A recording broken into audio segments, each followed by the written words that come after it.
Thank you. When I was asked to join the committee, I didn't expect I was going to have to public speak quite so soon. So thank you for that. But I think I've got the easy job just introducing everyone. So first of all, I'm just going to introduce Professor Graham Suthers, our first talker for tonight. Professor Graham Suthers is the National Director of the Genetics for Pathology Division of Sonic Healthcare Australia, Adelaide and Oxford. He trained in clinical and laboratory genetics in Sydney, Adelaide and Oxford, and held senior appointments in the South Australian public sector prior to his appointment with Sonic. His current role involves the development of genetic services for patients and families across Sonic's clinical and laboratory services Australia-wide. He has been a member of a number of professional and government committees involved in implementing cost-effective genetic services of high quality. We're very lucky to have him here to speak to us tonight, and he's going to talk about non-invasive prenatal tests and the non-invasive diagnosis of cancer. Thanks, Graham. Thank you very much, Beth, and thank you everybody for the opportunity to speak to you tonight.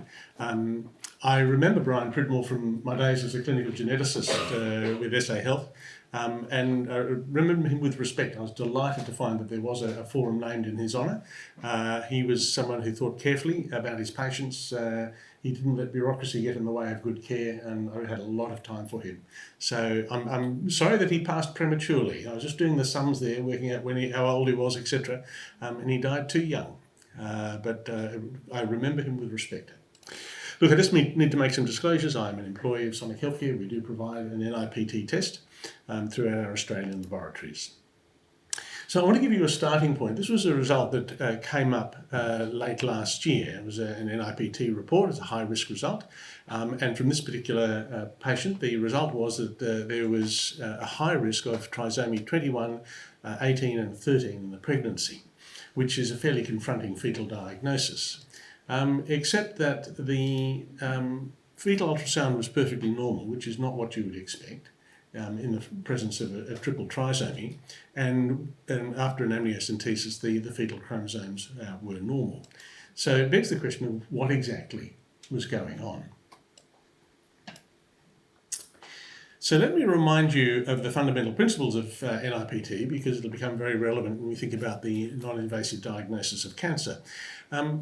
The plasma from each of us contains a gazillion tiny fragments of DNA fragments that are only about 150 base pairs long, and they come from the breakdown of cells throughout the body, so apoptosis. And that is a normal phenomenon, and the concentration of those fragments varies widely, both over time for the individual and at a single time point it varies widely between individuals. So that is a normal phenomenon, and for a pregnant woman, she will have cell-free DNA fragments from both herself and from the cytotrophoblast. So from the, as it were, fetally derived tissues will also be releasing that cell-free DNA into her circulation. Now, I said that the concentration of this cell-free DNA can vary widely over time and between people, but what is very consistent is the proportion of those cell-free DNA fragments that come from a particular chromosome. And here we have, for example, if I take the cell-free DNA from a non-pregnant woman, 1% very precisely comes from chromosome 21, and about 3% very precisely comes from chromosome 18, and you can work through all the chromosomes in that. And so although that concentration varies, the proportion coming from a given chromosome is fixed. And if you have a pregnant woman who has a chromosomally normal fetoplacental unit, if I can use that phrase, then the proportions of the cell-free DNA coming from the fetus will also match those from the mother. And so overall, the pooled concentrations will also show 1% of the fragments coming from chromosome 21 and 3% coming from chromosome 18, etc.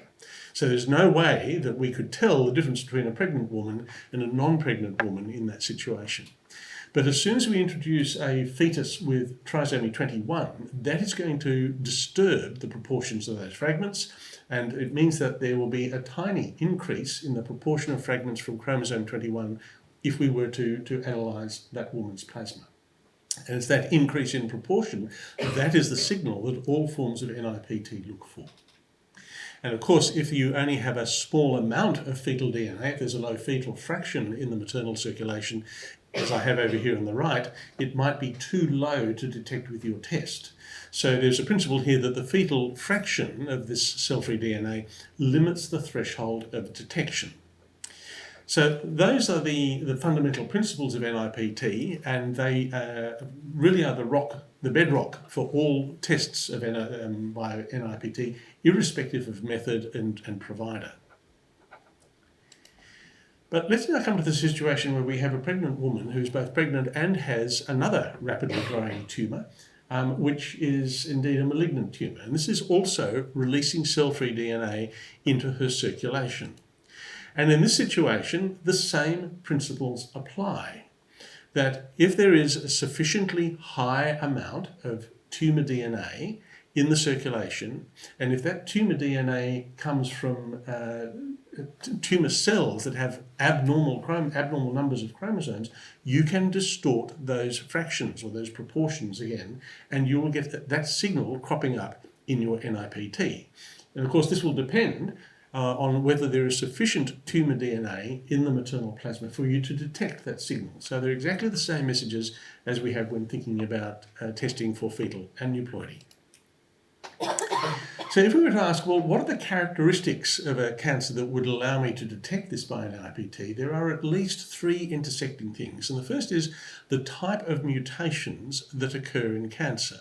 And without going into the genetics of malignancy, there's a wide variety of genetic errors that occur in a cancer, and that will include sequence errors, and abnormal methylation, loss of heterozygosity, and those things are not going to change the copy number, the concentration of DNA coming from the tumour, and so it will not be detectable using current NIPT methods.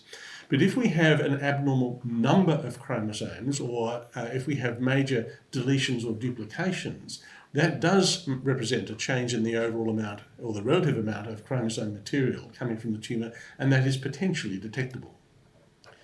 The second variable is the scope of your NIPT, the test itself, and whether it is able to pick up the changes in chromosome number that you're interested in. Now, if you've got targeted NIPT, which is only looking at chromosomes 21, 18 and 13, then you're going to have less chance of identifying these cancer-related abnormalities than if you were using genome-wide NIPT, where you're looking for a gain or loss of anything greater than about 7 megabases across the entire genome. So you're going to be less likely to find a cancer with targeted NIPT. You'll be more likely if you've got genome-wide. And the third thing is whether, in fact, there will be a sufficiently high tumour fraction. So we can see that we need to get three things that come together for a tumour to be diagnosed by NIPT. This is a bit of a technical slide, but bear with me because it's going to make some important points. We have here, this is a lovely study from the Trident program, Trident study in the Netherlands, which was a nationwide study of genome-wide NIPT. And down here we have 16 patients who had cancer detected on the basis of their NIPT. And along the top of this figure here, we have chromosomes listed 1 to 22. They didn't examine the sex chromosomes in this particular study. And below that, for each of these patients who are diagnosed with cancer, you can see the blue represents a loss of chromosome material at that particular chromosome location, and the beigey brown colour represents a gain in chromosome material, an excess at that particular location. And the message I want to give you here is that it's all over the shop.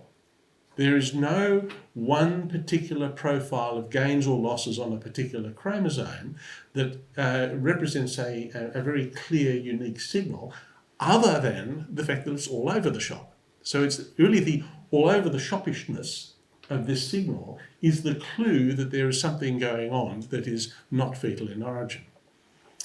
Now, all of the autosomes, if you look through this, you'll find that all autosomes are represented as having cancer-associated abnormalities. So it's not specific to any one chromosome.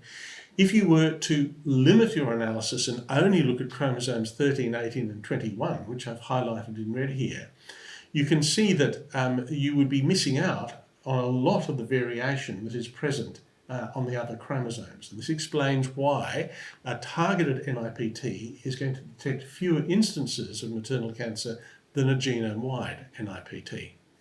So let's have a look and think about how successful NIPT might be as a screening test for cancer in pregnancy. Here is the incidence of cancer in pregnancy from a large Australian study from about 20 years ago. And it's about 0.18%. So it's around 1 in 5,000 or so is going to be having a cancer. 180 per 100,000. There we are. That'll put it into real numbers.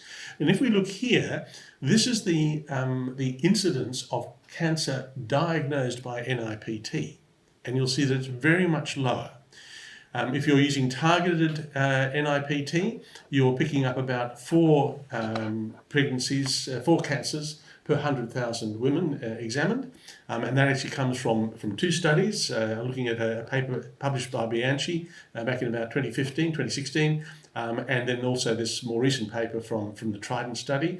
And if you're using genome-wide NIPT, you get 2 to 3 times more cancers picked up at about 11 per 100,000, and that comes from the Trident study.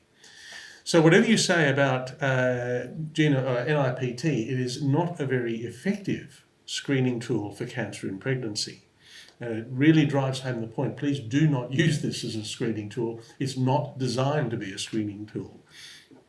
Nonetheless, there will be instances where you do end up with a result that takes you down this challenging path.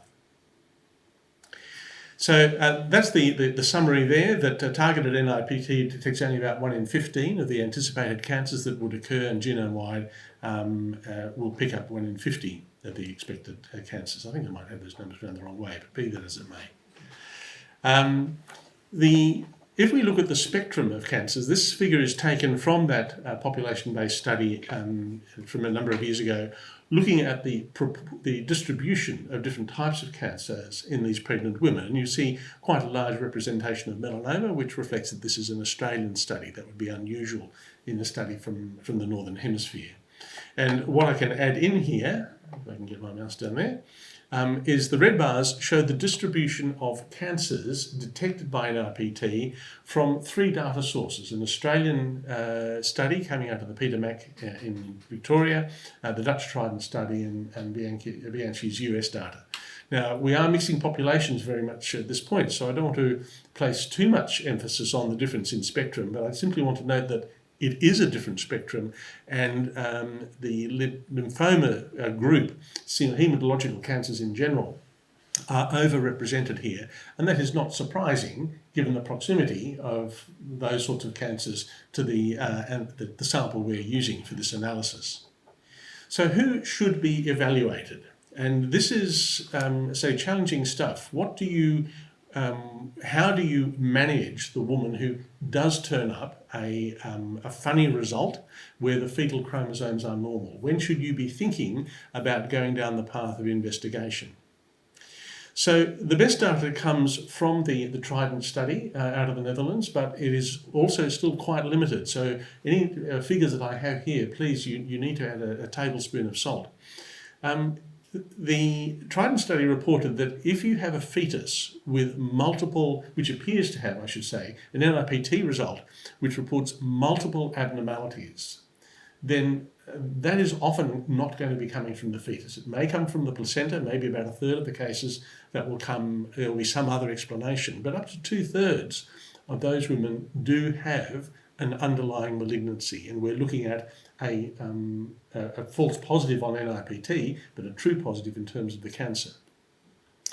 So the key distinction here is that these are women who have had multiple abnormalities found on the basis of NIPT. They've had an amnio or CVS, and a fetal abnormality has been excluded at that point. Then about 2/3 of those women will end up having something identified in terms of a cancer. If you have a targeted NIPT which is showing a monosomy, that is not something that is viable for a fetus, if the fetus turns out in fact to have normal chromosomes, which is what you would expect, then maybe a half, but I'd emphasise that these numbers are quite soft when you get into this category. And they also referred to a number of instances of women who had a single abnormality, which was a deletion in a suspicious area of a chromosome, knocking out a tumour suppressor. And I think we know too little about that to really put a lot of weight on it, but in that particular study, they did find a number of instances of cancer. Perhaps the most important message here is that if you are using genome-wide NIPT, so that you would pick up an abnormality across all of the autosomes, and only one abnormality is identified on genome-wide NIPT, no instances of maternal cancer were found. So for the great majority of women who have normal NIPT, that's easy. For the great majority of women who have an abnormal NIPT and it is a single abnormality, the chance of there being a malignancy there is very, very low.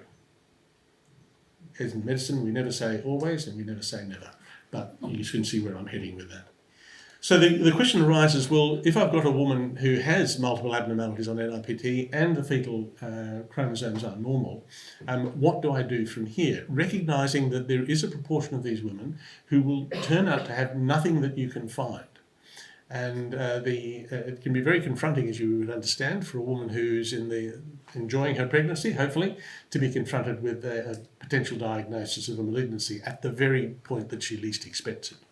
So this is challenging at all sorts of levels. So the first thing I'd like to flag is that NIPT is a screening tool. It is not a diagnostic test. You've heard me and others say that in relation to using NIPT for its intended purpose. It applies even more so in relation to this incidental finding. It is important to always check the fetal ultrasound and karyotype, because it may be that there's something going on that is masking what is happening in the fetus. And in terms of decision making around the pregnancy, and if a malignancy is found, it's going to be important to have that information about the chromosomal status of the fetus. Please review the family history. If you have a woman who is in this situation and there's a family history of early onset bowel cancer, that may not have been something that you would have picked up on your initial history taking, but it should be something that you pick up on a more detailed history taking now, looking for any suggestion of a familial predisposition to develop cancer of any type.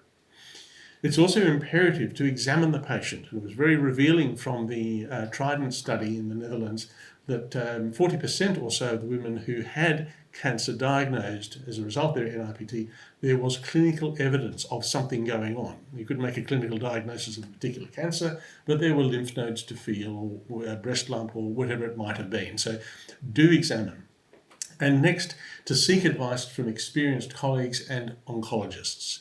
This is not something for a casual assessment. It's something that requires detailed assessment with a group of people who can all bring their expertise to bear on the particular challenges faced here. And I'll note here that Adelaide is very fortunate to have Erin Dow as part of the medical fraternity, or sorority really, in Adelaide. Erin is a clinical geneticist and a medical oncologist. She works out of the North Adelaide Oncology Centre and through clinical genetics at the RA, and she's the lead author for the paper from the Peter Mac describing their experience of this. So she has been thinking about and having to write about this issue, and so she would be that would be where my bat phone would ring if I needed to talk to someone about a case such as this. The sort of suggestions about what the investigations are will very much be driven by that family history, clinical experience and so on, and also what is available. So probably a full blood count, chest X-ray, breast and ultrasound are fairly straightforward, but then there are considerations about total body MRI and this low-dose FDG PET or MRI, and this is where you need to have the expert input of someone like Erin and of your medical imaging colleagues. Having done those examinations, then on the Trident data, about a third of these women, you won't find anything. And this too is challenging. In some ways, it's even more challenging because you don't know what you're dealing with. If you have the grim diagnosis, say, yes, there is a malignancy here that needs to be managed, at least you've got the tiger by the tail and you know what you're dealing with. Whereas if you've done those investigations and you haven't found anything, well, what are you dealing with? Is the tiger still in the room? So remember that multiple NIPT abnormalities can be due to placental mosaicism. This has been reported in fibroids, B12 deficiency, autoimmune disorders, and with concurrent heparin use. And some of these cancer diagnoses can be delayed for 1 to 2 years. So one of the women in the Trident study who cropped up with some abnormal signal on her NIPT, had this examination, nothing found, delivered a healthy child, came back a year later, pregnant again, had NIPT, same signature, and this time they found a lymphoma. So some of these things, unfortunately, can take a while to come up. I'd say that that's one case. I wouldn't want to say that should set the standard or the level of concern, but we just need to recognise that these are early days and we don't have a lot of information about this. So what was going on with this lady, the case we opened with? Her family history was unremarkable. She had had a gastrectomy some 4 years prior to her pregnancy. The indication for that is I was unable to ascertain, but it raised the possibility that she might have had B12 deficiency, a loss of intrinsic factor, and therefore getting low on B12. However, her full blood count was normal. She had some supraclavicular nodes palpated and reported. Could this be a lymphoma? And that the triple trisomy is something that does crop up in non-Hodgkin's lymphoma. Unfortunately, the other investigations, I was unable to obtain the results of that. One of the challenges of working in the private sector as I do is that I can't automatically reach into the hospital record of patients, as is at least easier. It's not easy, but there is a mechanism for doing that within the public sector. We don't have that opportunity within the private sector, and despite multiple attempts, we are unable to get further information. So I don't know the outcome for that particular patient. So the learning points here is that NIPT is detecting abnormal chromosomes, and whether it be from a rapidly growing fetus, which in some senses you could think of as a tumour, this explosive growth over a period of 9 months, or whether it's coming from a tumour, both can potentially be detected by this method.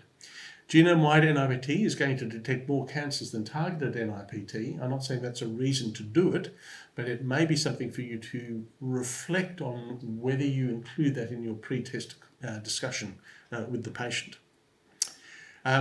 Please remember NIPT is a really insensitive screen for cancer, and there may be this bias towards lymphomas. If you have an NIPT with isolated monosomy or an NIPT result with multiple abnormalities, that's when the red flag should be raised, and in such cases there's the recommendation in terms of the therapy. But ultimately, in discussing these things with your now very worried patient, it's important to remember this is a screening test for which there are multiple possible causes for the result you've obtained. It is not a diagnosis. I've listed there on the right some of the key references, and if you want me, I'm very happy to send copies of those to you, my contact details. Well, you can either go through the website and find me that way, or grab me after this meeting, give me your details, and I'd be pleased to share those publications with you. That's the publication there that Erin Dow led on. So I'll leave it there. Thank you very much, and I look forward to being part of the panel discussion later in the evening.